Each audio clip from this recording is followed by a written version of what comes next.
नमस्कार, स्वागत है आपका एक बार फिर से चर्चा गपशप कानाफूसी पर आधारित हमारे इस खास कार्यक्रम में। तो चलिए शुरू करते हैं पावर सेंटर।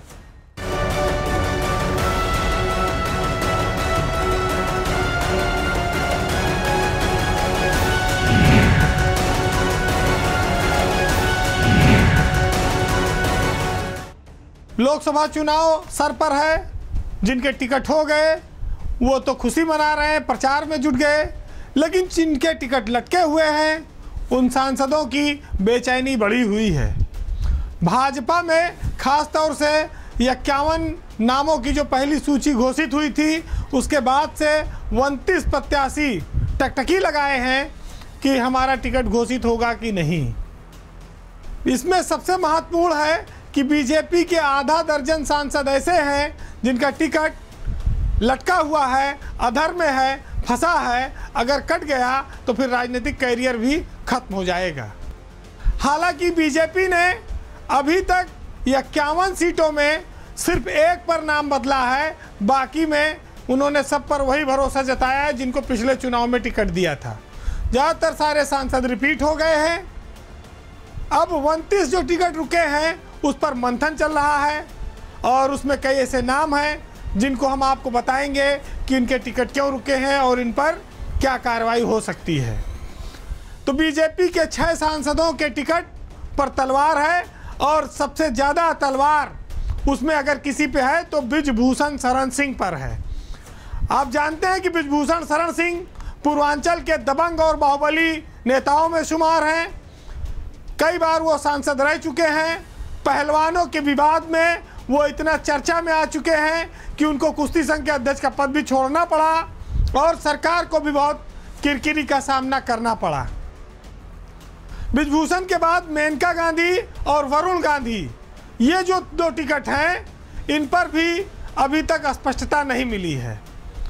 संघमित्रा मौर्य, रमापति राम त्रिपाठी और गाजियाबाद से डॉक्टर वीके सिंह, ये वो नाम हैं जिन पर अभी तक भाजपा ने स्पष्टता नहीं दी है कि ये चुनाव लड़ेंगे या नहीं। लेकिन बीजेपी में जो मंथन है अंदर खाने, वो बृजभूषण का नाम इतना आसानी से घोषित होने वाला नहीं है। उनकी दबंगई के किस्से, पहलवानों का उनके खिलाफ पूरे देश भर में आंदोलन और जिस तरह से भाजपा उनको लेकर लगातार किनारे जा रही है, कन्नी काट रही है। उनके परिवार में उनका बेटा भी विधायक है। एक परिवार में 2-2 लोगों को टिकट देना, पद देना, उस दायरे में भी बृजभूषण शरण सिंह आते हैं। बृजभूषण के लिए ये चुनाव आसान नहीं होगा। भाजपा बृजभूषण शरण सिंह के टिकट पर इसीलिए असमंजस में है और ऐसा लगता है कि इस बार उनका टिकट कट के रहेगा। गाजियाबाद से वीके सिंह 2 बार सांसद रह चुके हैं। रमापति राम त्रिपाठी देवरिया से सांसद हैं। 75 साल के क्राइटेरिया में आने के नाते उनके टिकट पर भी तलवार लटक रही है। पता नहीं उनका टिकट होगा या नहीं होगा। लेकिन सारे नामों के इतर बृजभूषण का नाम सबसे बड़ा है और हर मौके पर बड़ा है। बीजेपी के सामने सबसे बड़ी समस्या भी हुई है। अब देखना यह होगा कि बृजभूषण के साथ साथ मेनका गांधी और वरुण गांधी का भविष्य क्या होता है। हालांकि वरुण गांधी अब सरकार को लेकर, उनकी नीतियों को लेकर काफ़ी पॉजिटिव हो चुके हैं। उनके बयान मोदी सरकार को काफ़ी राहत देने वाले हैं। लेकिन ये माना जा रहा था कि माँ बेटे दोनों को एक साथ शायद भाजपा इस बार टिकट ना दे। अब इस पर असमंजस है कि एक परिवार में 2 टिकट देना है कि नहीं देना है। वही सेम स्थिति बृजभूषण की है। उनका बेटा विधायक है, वो खुद सांसद हैं। टिकट कटने की संभावना से वो सन्नाटे में चल रहे हैं। मीडिया के सामने वो अभी तक आए नहीं हैं। बेटा उनका लगातार सोशल मीडिया पर भी चलता है। अब ऐसे उदाहरण कम है जहां एक परिवार में 2-2 लोगों को पद भाजपा दे रही हो। वैसे वरुण का लचीला रुख उनके लिए फायदेमंद होता नजर आ रहा है। वो पीएम मोदी की तारीफ भी कर चुके हैं। स्वामी प्रसाद मौर्य की बेटी संघमित्रा मौर्य का टिकट अभी तक क्लियर नहीं हुआ है। मौर्य सपा में गए, सपा छोड़ के वो अलग उन्होंने मंच बनाया और वो मंच इंडिया गठबंधन के साथ है। तो पिताजी विपक्षी खेमे में हैं और बेटी भाजपा के साथ है। तो अगर संघमित्रा मौर्य का टिकट कटता है तो फिर क्या मौर्य उनके लिए टिकट का इंडिया गठबंधन से कोई जुगाड़ करेंगे, उनको कहीं से टिकट दिलाएंगे? ये भी बहुत सारे सवाल हैं। अखिलेश यादव की पार्टी छोड़ने के बाद वो अखिलेश यादव के लिए नरम है। ऐसा लगता है कि मौर्य एक कोना खोल के रखना चाहते हैं कि अगर उनकी बेटी का टिकट भाजपा से कट जाए तो इंडिया गठबंधन में कांग्रेस से या समाजवादी पार्टी से एक सीट अपने लिए हासिल कर सकें। देखते रहिए, जो सबसे बड़े दबंग थे उनकी आवाज़ इन दिनों बंद है। जो खुलकर बोलते थे, जो किसी से नहीं डरते थे, किसी आंदोलन से नहीं डरते थे, वो टिकट को लेकर इतने भयभीत हैं, इतने डरे हुए हैं कि कुछ बोले तो कहीं पत्ता न कट जाए। उत्तर प्रदेश में एमएलसी के चुनाव में इस बार बहुत सारे नेताओं के दिल टूट गए। नेताजी के अरमा आंसुओं में बह गए। भाजपा के पास इस बार विधायक कम थे तो स्वाभाविक है कि उनके सिर्फ 10 लोग ही विधान परिषद में जा सकते थे।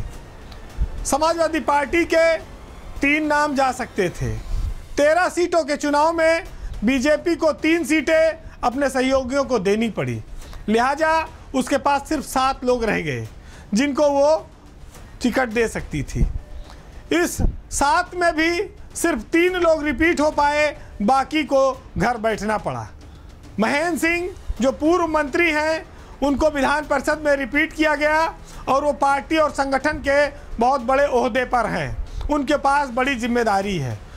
विजय बहादुर पाठक भी संगठन में मेहनती कार्यकर्ता के तौर पर उन्होंने पहचान बनाई। अशोक कटारिया पूर्व में मंत्री रहे और उन पर लगातार पश्चिमी उत्तर प्रदेश का नेता होने का भरोसा कायम है। ये 3 नाम ऐसे थे जिन पर भाजपा और योगी सरकार ने अपना भरोसा जताया, लेकिन फोटो खिंचवाने में माहिर मोहसिन रजा, लोगों को धक्का देकर आगे आने वाले में मोहसिन रजा और सपा छोड़कर भाजपा में आए बुक्कल नवाब, ये लोग इस बार नहीं जा पाए, उच्च सदन का मुंह नहीं देख पाएंगे। यशवंत सिंह भी उसी में है, उनको भी इस बार बीजेपी ने टिकट नहीं दिया कि उनका बेटा वो भी उच्च सदन का सदस्य है, लेकिन वो चुनाव लड़कर जीता है और बीजेपी के खिलाफ लड़कर जीता था। सपा ने भी इस बार हिम्मत दिखाई। अखिलेश यादव ने अपने प्रदेश अध्यक्ष नरेश उत्तम पटेल को उच्च सदन में भेजने से मना कर दिया। उनकी जगह पर पार्टी के बुजुर्ग नेता बलराम यादव को मौका दिया गया है। गुड्डू जमाली भी समाजवादी पार्टी के नए विधान परिषद सदस्य हैं। ये जो काम हुआ दोनों दलों में, उसमें कई सारी चीज़ें ऐसी हैं जो वीर बहादुर थे, बयान बहादुर थे, फोटो बहादुर थे, वो सब इस बार किनारे लग गए। जिन्होंने पार्टी भी छोड़ दी भाजपा की खातिर, वो रिपीट नहीं हो पाए। बुक्कल नवाब और यशवंत सिंह का कैरियर का क्या होगा? विद्यासागर सोनकर चलिए नहीं बने, लेकिन वो संगठन के बड़े नेता हैं, उनको लोकसभा चुनाव भी लड़ा सकती है पार्टी, उनको पार्टी में कोई बड़ा पद भी मिल सकता है या आगे राज्यसभा और तमाम सारी उनके लिए स्थितियां बनती हैं। लेकिन उन योजनाओं के इतर भाजपा ने अपने कुछ चुनिंदा नेताओं को आगे बढ़ाया। 3 सीटें ऐसी रही जिसमें बिच्छेलाल राजभर को ओम प्रकाश राजभर ने एमएलसी बनाकर सबको चौंकाया। वो चाहते तो ये सीट अपने बेटे को भी दे सकते थे, लेकिन परिवारवाद के बजाय उन्होंने अपने पार्टी के कार्यकर्ता को मौका दिया। एक बार जो बन जाता है एमपी एमएलए, वो पद छोड़ना नहीं चाहता। कितना दिल में कष्ट हुआ होगा जिनको इस बार मौका नहीं मिला। अगर समाजवादी पार्टी से देखें तो सबसे बड़ी बात यह है कि अखिलेश यादव ने अपने प्रदेश अध्यक्ष को एमएलसी नहीं बनाया। वो कई बार से एमएलसी थे। नरेश उत्तम पटेल पार्टी के बड़े जनाधार, बड़े पार्टी के स्तंभ वाले नेता माने जाते हैं। ऐसा लगता है कि अखिलेश यादव ने उनके लिए दूसरी प्लानिंग तय की है, उनको लोकसभा लड़ाएंगे। लेकिन बलराम यादव और गुड्डू जमाली जब एक जिले से 2 लोग विधान परिषद गए तब ये माना गया कि अखिलेश यादव ने आजमगढ़ लोकसभा सीट जीतने के लिए कोई रिस्क लेना उचित नहीं समझा। दूसरी ओर से ये बात आई कि बलराम यादव भी उम्र के उस पड़ाव पर हैं जहां वो चाहते थे कि उनकी आखिरी इच्छा सदन में जाने की पूरी हो और उन्हें मौका दिया जाए। तो एक सीट की खातिर ये जिद भी उनको माननी पड़ी और उच्च सदन का जो गणित था वो इस तरह से जाकर पूरा हुआ। लेकिन इन सब में अगर आप देखेंगे तो सबसे ज़्यादा फायदे में रालोद और सुभाषपा रही है, जिसके एक एक एमएलसी कैंडिडेट चुन लिए गए हैं, उनको मौका मिल गया उच्च सदन में जाने का, क्योंकि आरएलडी के पास सिर्फ 9 विधायक हैं और राजभर के पास सिर्फ 6 विधायक हैं। उनकी कभी उम्मीद नहीं थी कि वो एमएलसी बनवा पाएंगे इन विधायकों के दम पर अपना। लेकिन बीजेपी की पीठ पर लद कर आज एमएलसी पद की बैतरणी इन लोगों ने भी पार कर ली। हालांकि मोहसिन रजा फोटो वाले नेता हैं और वो कहीं चूकेंगे नहीं, आगे भी वो बीजेपी के कार्यक्रमों में बढ़ चढ़कर हिस्सा लेते रहेंगे। तो जिसका जो काम है वो करता रहेगा। ये जरूर है कि बहुत सारे नेता जिनका कैरियर अभी लंबा बचा हुआ है, उनका भविष्य अब अंधकार में दिखता है। अब बात सूखा और हरियाली की, इसलिए कि उत्तर प्रदेश में पिछले दिनों जब मंत्रिमंडल का विस्तार हुआ 5 मार्च को, तो ये लगा कि भाई 4 मंत्री बनाए गए, चारों कैबिनेट बनाए गए और दारा सिंह चौहान दोबारा बने, ओम प्रकाश राजभर सहयोगी दल है, सुनील शर्मा बीजेपी के बने, अनिल कुमार सहयोगी दल आरएलडी के हैं। तो आरएलडी ने जिस तरह से आखिरी वक्त में बीजेपी के साथ लोकसभा चुनाव से पहले वो आई, उसका एक मंत्री बन गया। अब यह हुआ कि विभाग अच्छे मिलेंगे। 7 दिन तक इंतजार चला और जब खोदा पहाड़ तो निकली चुहिया। जो विभागों का बंटवारा हुआ उसमें तो कहीं सूखा है और कहीं हरियाली है, कहीं एकदम खाली है, कहीं एकदम थाली में मलाई भरी हुई है। कहते हैं कि जो लंबी प्रतीक्षा थी राजभर की, उनको अपनी लंबी प्रतीक्षा का, सब्र का बहुत बड़ा फल मिला है। और रालोद कोटे को ऐसा मंत्रालय मिला कि जहां खाली गाड़ी और टेलीफोन और पुलिस वालों के अलावा विभागीय कामकाज करने कुछ बचा ही नहीं है। यानी कि सूखा पड़ गया रालोद में, हैंडपंप में पानी ही नहीं। उम्मीद थी कि इस बार मंत्री मिल रहा है तो कुछ पानी भी निकलेगा, वो भी चला गया। सरकार ने अपने भी कुछ मंत्रियों के पर कतर दिए, काट दिए। धर्मपाल सिंह और धर्मवीर प्रजापति, 2 धर्म कर्म के नाम वाले लोग, इस बार धर्म कर्म से ऐसा लगा कि उनका ज़्यादा नाता नहीं है और सरकार ने उनके अधिकार कम कर दिए। ओपी राजभर की अहमियत को सरकार ने बढ़ाया। पंचायती राज जैसा बहुत बड़ा मंत्रालय उनको दिया गया, अल्पसंख्यक मंत्रालय उसके साथ दिया गया। इस मंत्रिमंडल को बंटने में भले 1 सप्ताह का समय लगा हो, लेकिन ओम प्रकाश राजभर हीरो बनकर निकले। उनके साथ साथ दारा सिंह चौहान भी बहुत बड़ा विभाग कारागार पाने में कामयाब रहे। लेकिन रालोद और भाजपा के सुनील शर्मा जहां एक तरफ जश्न मन रहा है, वहां इधर अंदर से दर्द भी बहुत लिए घूम रहे हैं। अनिल कुमार और सुनील शर्मा के विभाग ऐसे हैं कि जहां आप दांतों तले उंगली दबा लेंगे। उनके पास खाली गाड़ी घोड़ा बंगला रहेगा और अधिकार के नाम पर शायद महीना में कभी एक आध फाइल आए तो आए। एक के पास आया है साइंस टेक्नोलॉजी और एक के पास आया है इलेक्ट्रॉनिक डिपार्टमेंट, सूचना प्रौद्योगिकी। अब बताइए, प्रदेश में कहीं पर कोई रॉकेट तो लॉन्च होता नहीं है, कोई विज्ञान के चमत्कारिक कोई बहुत बड़े बड़े सेंटर तो हैं नहीं यहाँ पर कि स्पेस से उपग्रह छोड़े जाते हों। राज्यों में साइंस और टेक्नोलॉजी विभाग का काम खाली मेला वाला लगाकर कहीं कहीं लोगों को जागरूक करने का, वो भी साल में 1-2 ही काम होता है। धर्मवीर शहीद हो गए। धर्मपाल के साथ दुर्भाग्य जुड़ा कि पिछली बार वो सिंचाई मंत्री थे योगी सरकार में और उनको बर्खास्तगी का उनके ऊपर तमगा लग गया, तब विभाग चला गया था। धर्मवीर प्रजापति कारागार में इतनी मलाई काट रहे थे कि उनकी बदनामी दिल्ली तक पहुंच गई थी और उनका विभाग काटकर अब उनको होमगार्ड और नागरिक पेंशन तक सीमित कर दिया गया कि ठीक है, अब चलिए वहीं परेड की सलामी लीजिए। लेकिन सबसे बड़ा दुर्भाग्य है कि लोक दल की जो मुराद है वो कई सालों बाद पूरी हुई थी।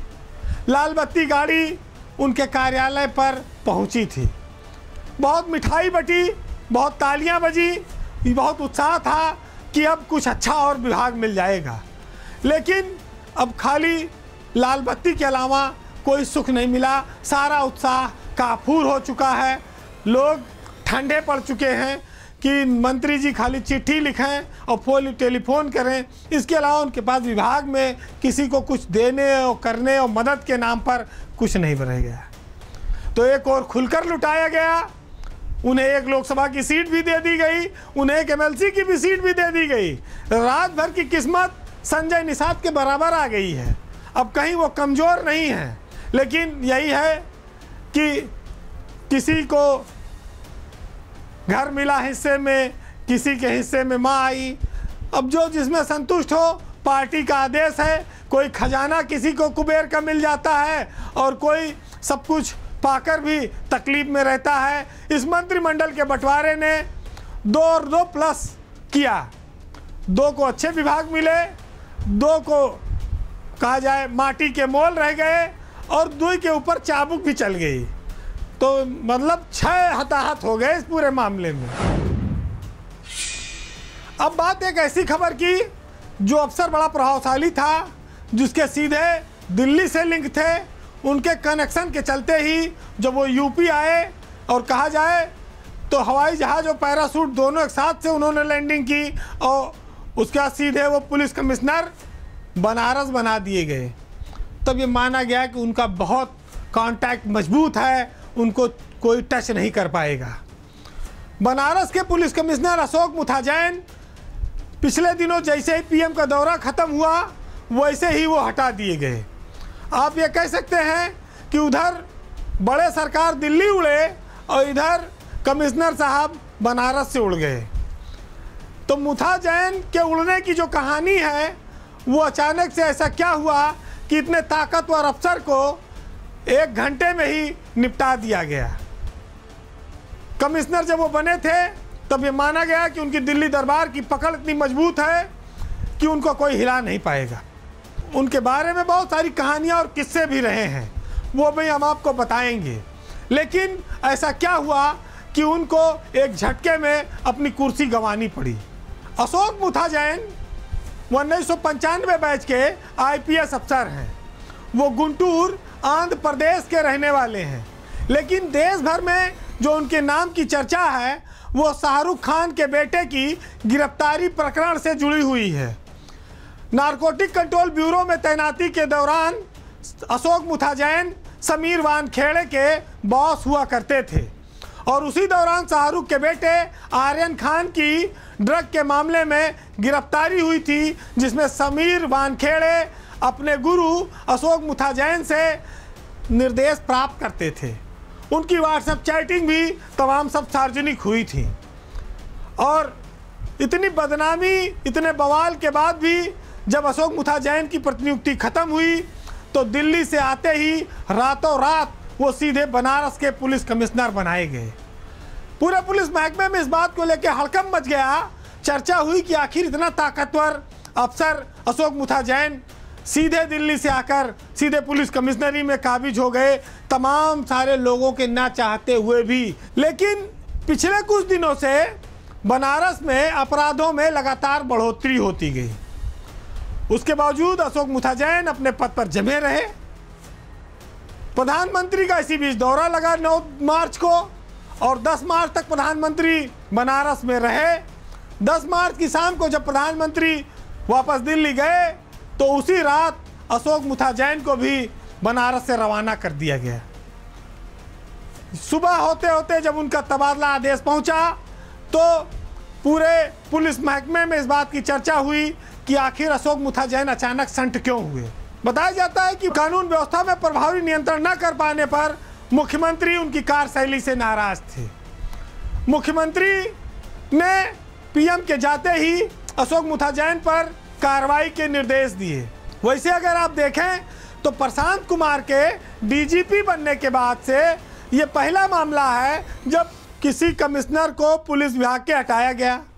मोहित अग्रवाल प्रशांत कुमार के अच्छे और करीबी अफसरों में माने जाते हैं, तो डीजीपी बनने के बाद ये पहली गाज बनारस के पुलिस कमिश्नर पर गिरी और प्रशांत कुमार के भरोसेमंद अफसर मोहित अग्रवाल बनारस के पुलिस कमिश्नर बनने में कामयाब रहे। इस लिस्ट में एक और नाम आया एटीएस के विभाग के मुखिया का। नीलाब्जा चौधरी को एटीएस विभाग का नया मुखिया बना दिया गया। हालांकि वो आईजी हैं, लेकिन एटीएस में इस समय कोई एडीजी तैनात नहीं है, इसलिए नीलाब्जा चौधरी ही बॉस हैं। अब आप हैरत में होंगे कि आईजी एटीएस का बॉस हो गया। अभी उनको 6 महीने के भीतर ये तीसरा तबादला है। उनको लखनऊ से हटा के कानपुर भेजा गया था। अचानक से उनको एटीएस, वहाँ कोई एडीजी नहीं, अब बॉस तो वही होंगे, विभाग अध्यक्ष हो जाएंगे। तो जिसको 6 महीने में 3 बार इधर उधर किया, उसको एटीएस जैसे महकमे का बड़ा ओहदा मिला।